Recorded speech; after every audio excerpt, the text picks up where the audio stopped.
자, 오늘 2월 15일 수요일 말씀 보겠습니다. 말씀의 실제. 우리는 하나님의 손수 빚으신 작품, 그분이 걸작품이니 하나님께서 그분이 미리 정하신 길을 걷도록 예정하신 선한 일들을 위하여 그리스도 예수 안에서 재창조되었고 새로 태어나느니라. 이 일들은 하나님께서 미리 정하셔 우리들이 그렇게 살도록 미리 정하시고 준비하신 선한 삶을 살도록 그것들 가운데서 행하게 하려 하신 것이라. 우리에게 전해진 복음 가운데 가장 크고 감동적인 진리 중 하나는 우리 그리스도인은 실제로 하나님의 작품이라는 것입니다.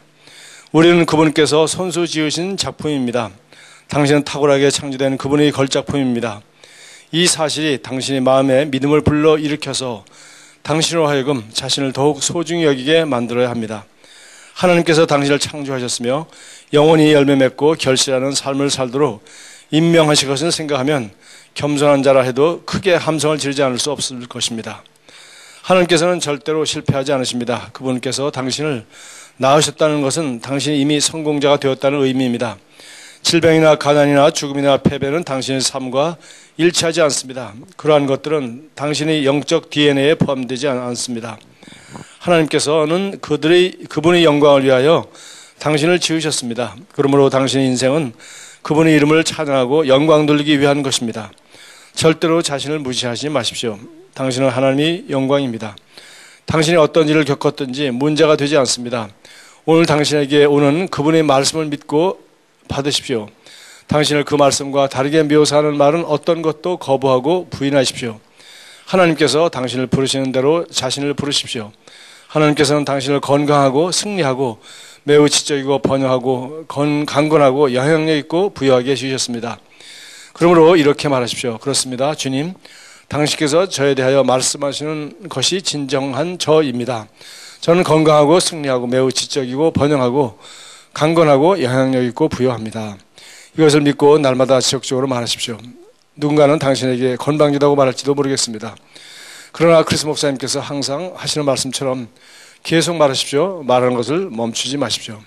당신이 누구인지 계속 선포하십시오. 당신은 하나님의 최고이자 최선입니다. 하나님께서는 당신을 그분의 모든 피조물 중에 으뜸으로 자랑하시려고 낳으셨습니다. 당신은 그분의 덕과 신격의 온잠을 나타내도록 부름받았습니다. 당신은 하나님의 영광을 위하여 지어졌으며 선한 삶을 살기에 완벽합니다. 아멘. 자, 우리가 자주 읽던 에베소서 2장 10절, 우리는 하나님의 걸작품이다. 이 말씀, 여기 앰플리파이드 바이블 확대 번역으로 잘 이렇게 설명이 되어 있습니다. 그래서 우리가 우리 신구약 다 읽어봐도 결국 우리가 그 가장 중심이 되는 핵심을 놓치지 말아야 됩니다. 바로 이 세상에서 가장 중요한 것은 바로 우리 자기가 자기 자신을 어떻게 보느냐 하는 것이 가장 중요합니다. 사람들은 환경을 탓하기도 하고 또 다른 무슨 여러 가지를 이야기합니다. 그런데 하나님이 성경을 보니까 하나님이 바로 우리를 사랑하시고 우리를 새로운 피조물로 지으시기 위하여 계획하시고 값을 지불하셨다 하는 것을 알 수가 있어요. 여기 참고 성경으로 여기 야고보서 1장 18절 언급했는데 그가 그 피조물 중에 우리로 한 첫 열매가 되게 하시려고 그래서 이 첫 열매에 대한 얘기가 계속 나오면서 예수님이 바로 그 사망 가운데 부활하신 유일한 첫 열매가 되셨는데 이제 우리도 그 한 첫 열매 그 한 첫 열매가 되게 하시려고 이렇게 우리를 구원하신 거죠. 값을 지불하신 겁니다. 그리고 진리 말씀으로 우리를 낳으셨느라. 이 진리 말씀은 바로 예수 그리스도께서 어떻게 우리를 구원하셨는지 이걸 듣고 믿음으로 하나님이 우리를 구원할 수 있도록 그렇게 하신 구원의 모든 계획입니다. 그래서 가장 중요한 것은 바로 우리가 어떤 존재인지를 아는 것인데 또 우리를 이런 새로운 피조물로 다시 지으시고 하나님의 자녀로 낳으시기 위하여 하나님이 어떻게 하셨는가. 이 하나님이 그 철저한 계획과 이것을 위하여 치르신 값과 그 위대한 계획이 다 이루어진 것과 또 이루어지는 그 구원이 우리에게 전파된 이 모든 과정을 볼 때 정말 우리 한 사람 한 사람은 그야말로 굉장한 존재죠. 그래서 우리가 어떤 존재인지를 알게 될 때, 즉 우리를 구원하시고 우리를 새로운 피조물이 되어 하나님의 자녀가 되도록 하시기 위하여 하나님이 치른 값을, 하나님이 하신 놀라운 계획을, 또 그 계획을 이루시기 위해 하나님이 얼마나 많은 사람들이 필요하였고, 또 자기 마지막에는 자기 아들 예수 그리스도가 필요하였다는 것을 우리는 알고 있습니다. 그래서 이런 것을 알게 될 때 우리는 드디어 내가 하나님의 말씀을 듣고 복음을 듣고 거듭나서 하나님의 자녀가 되었다는 것이 얼마나 대단한지를 우리가 알게 되죠. 그렇지 않습니까? 그래서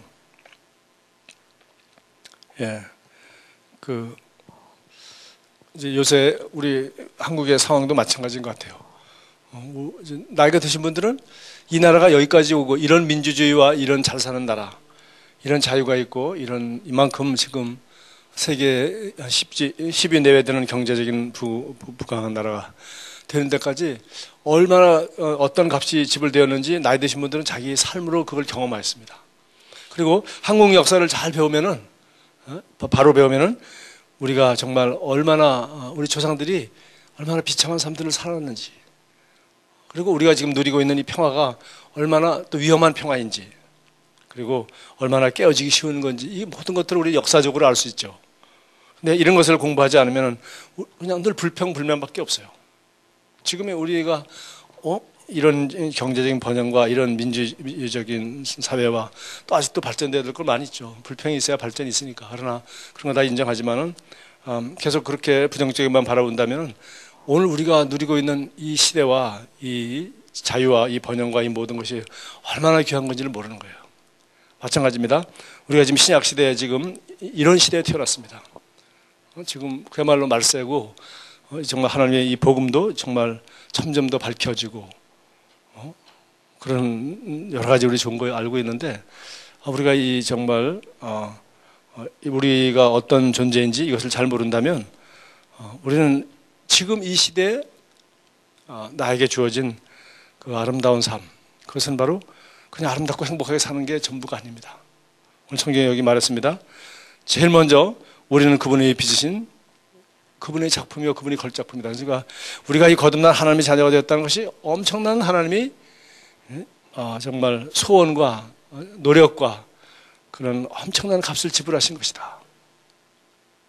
지금 오늘 우리의 현실이, 대한민국도 그렇고 거듭난 그리스도인도 마찬가지고, 구약 성경을 읽어보니까 이 전부가, 예수 그리스도의 복음서를 읽어보니까 이 전부가 전부 나를 구원하기 위한, 나를 하나님의 자녀로, 여기 야고보서 1장 18절 말한 것처럼 그 피조물 중에 우리로 한 첫 열매가 되게 하시려고 자기의 뜻을 따라 이런 값을 지불하시고 우리를 진리의 말씀으로 낳으셨다는 겁니다. 그러니까 이것이 첫 번째 일이고, 두 번째는 그러면 우리가 이렇게 귀중한 존재고 하나님이 걸작품인데 왜 이렇게 값을 지불하시고 우리를 왜 이런 존재로 만드셨는가?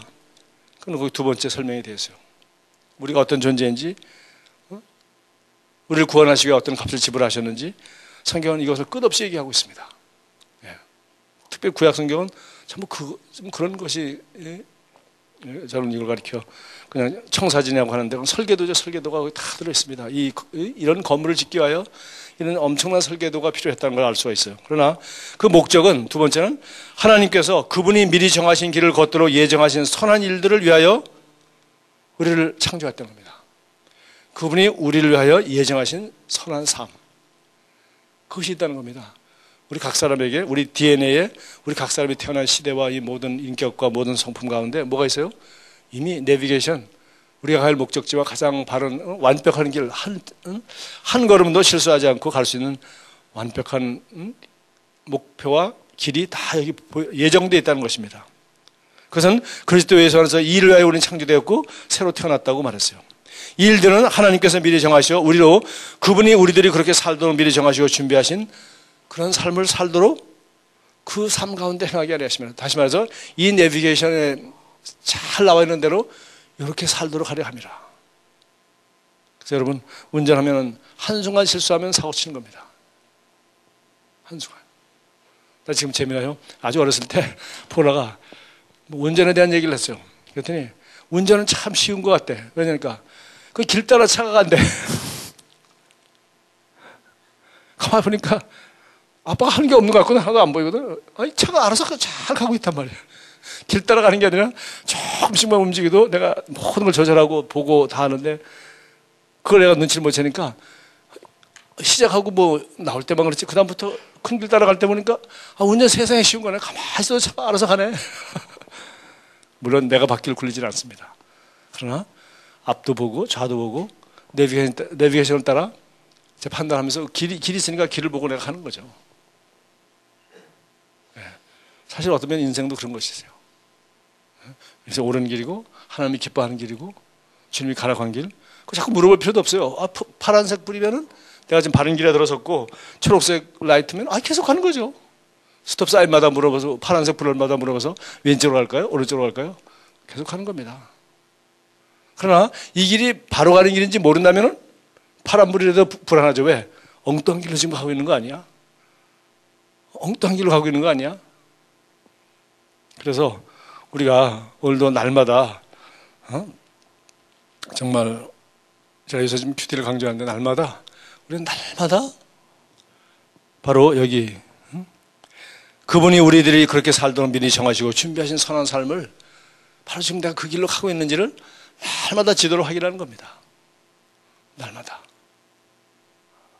내가 첫 만족이 있는지 내가 이렇게 하는 것이 주님이 정말 기뻐하시는 삶인지 하나님의 선하시고 기뻐하시고 아니 온전한 완전한 뜻인지 이런 것을 우리는 날마다 점검할 수 있는 겁니다. 그래서 자 그렇게 하도록 하나님은 우리를 이미 이제 가장 중요한 것은 우리를 그렇게 이미 지으셨다는 겁니다. 우리 안에 그런 존재로서의 DNA가 포함되어 있기 때문에 우리는 이렇게 지으셨고 이런 목적을 향해 지었기 때문에 그러면 결국은 뭡니까? 이 목적을 이루고 이 길을 따라서 완전한 목적지에 정확하게 도착할 수 있도록 모든 것을 생명과 경건에 속한 모든 것을 우리에게 이미 주셨다는 거죠.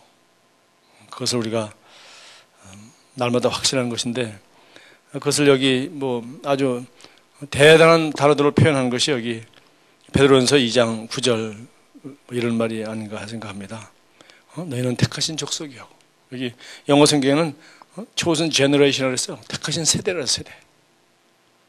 택하신 세대.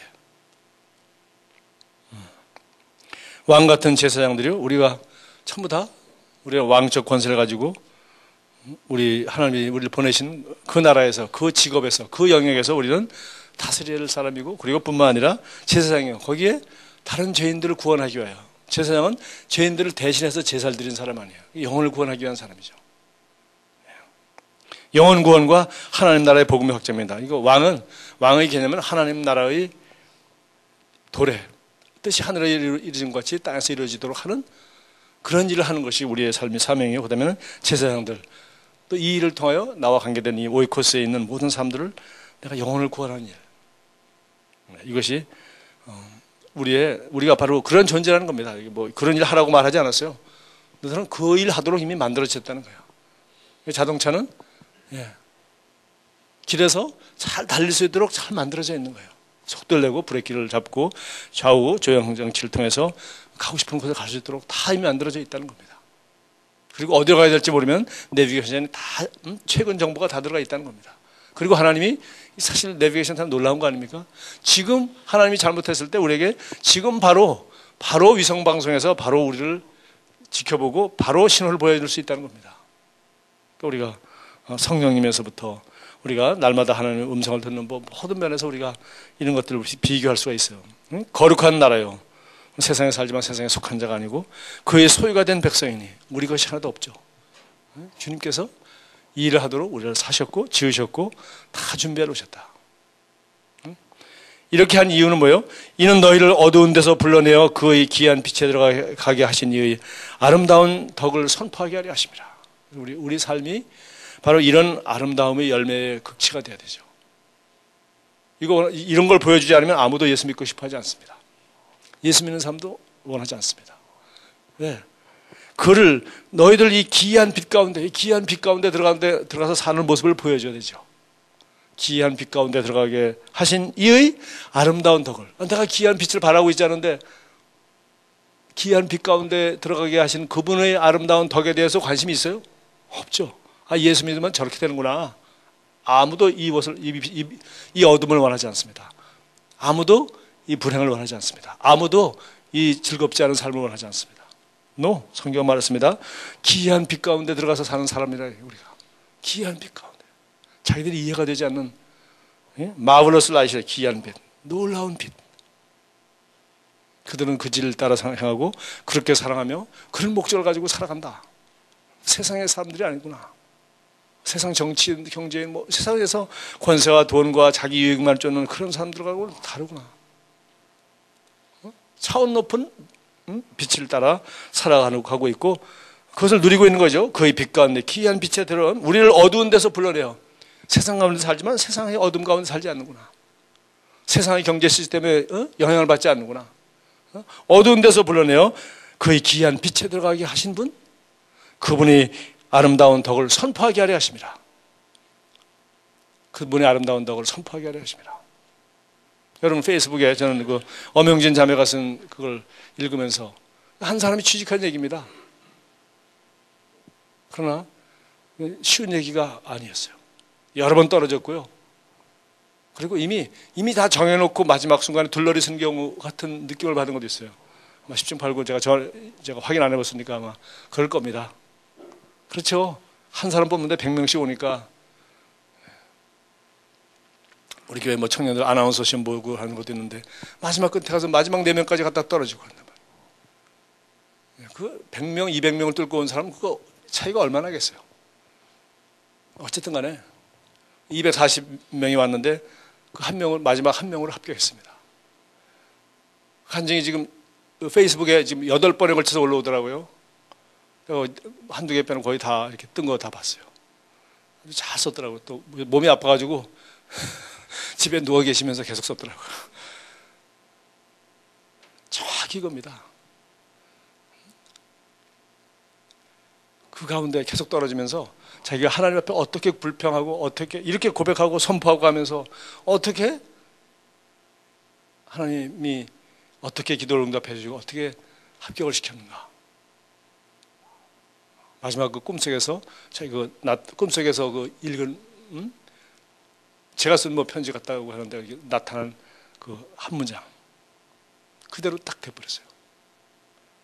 그러니까 이걸 다 읽으면 진짜 놀라운 빛 가운데 들어가게 하신 걸 우리가 계속 떨어지면서 기도하고 응답받으면서 하나님이 마지막에 딱 합격하기 전에 꿈 가운데 제가 쓴 이메일이라고 합니다. 제가 쓴 편지라고 해요. 저는 떨어졌습니다. 거의 일일이 답장 안 썼거든요. 제가 추천서만 계속 추천서 써야죠. 추천서만 써줬습니다. 오면 또 고쳐가지고 또 보내고 고쳐가지고 또 보내고. 그런데 하나님이 그것도 이게 무슨 뜻인가 그래가지고 사모님이 쓴 성령인도라는 책을 보니까 주혜정 목사님이나 자기 영적 권위자가 꿈에 나타나서 뭐 하는 얘기는 그는 하나님의 뜻을 나타내는 것이다. 거기서 들어가 목사님이 이메일에 답장을 하신 분이 아니라 답장 안 하셨다고. 그런데 꿈에는 제가 편지를 썼는데 거기에 한 구절이 있다는 거예요. 자기가 불편했던 바로 그 얘기. 거기에 대한 답이 딱 있다는 거예요. 근데 그 불편했던 것을 하나님이 들으시고 거기에 대한 답을 꿈에 편지를 주셨다는 거예요. 그리고 자기가 확신이 왔어요. 그래서 결국은 마지막 인터뷰까지 가서 합격을 한 겁니다.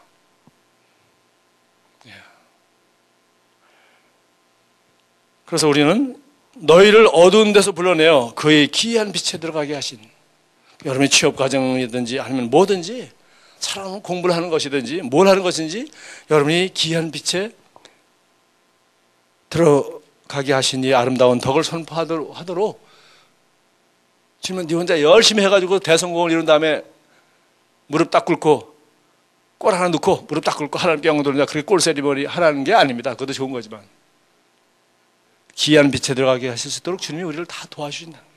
구하라 주실 것이요. 그리고 당연히 우리가 노력을 해야죠. 우리가 노력해서 우리가 보내심을 받은 분야에서 너희를 어두운 데서 불러내어 그의 기이한 빛에, 그래서 우리가 이 빛 가운데 들어가지 못해 이 빛에 대한 계시가 열리지 않으면 어두운 데서 불러냈지만 어둠 가운데 살다가 어둠 가운데 방황하고 어둠 가운데 다 낭비하고 인생 가는 거죠. 그래서 어두운 데서 불러내어 그의 기이한 빛에 들어가게 하시니 아름다운 덕을 선전하게 하려 하십니다. 참 이 에베소 2장 10절 말씀은 정말 우리가 날마다 봐야 하는, 날마다 묵상해야 되는 그런 말씀이죠. 그리고 여기 베드로전서 2장 9절, 날마다 봐야 되는 말씀들이에요. 우리가 과연 어떤 존재인가? 얼마나 택함받고 나라는 사람이 여기 있다는 것이 얼마나 놀라운 기적인가? 그러니까 마블러스 라이트, 기이한 빛. 그리고 내가 받은 이 생명, 자기의 뜻을 따라 진리 말씀으로 우리를 낳으셨느니라. 하나님이 우리를 낳으셨다. 그래서 이 진리를 계속 말하고, 이 진리 가운데 거하고, 이 진리처럼 생각하고 취할 때 계속 말하는 것을 멈추지 않을 때 우리는 정말 우리가 어떤 존재인지, 우리 지음받은 자에 합당한 삶을 살고 어두운 데서 불러내어 기이한 빛에 들어가 계신 이 아름다운 덕을 선포하는 그런 인생을 살 수 있다. 그리고 하루하루가 그런 것이다. 우리가 하는 모든 일이 이 목적을 위한 것입니다. 자, 고백하고 마치겠습니다. 나의 삶은 하나님의 영광을 위한 것이다. 나는 성공하고 선한 삶을 살도록 창조되었다. 내 안에 불멸의 생명이 있으므로 나는 절대로 패배할 수 없다. 세상에 있는 자보다 더 크신 분이 내 안에 계시므로 나는 오늘 건강과 승리와 번영과 강건함 가운데서 행한다. 아멘.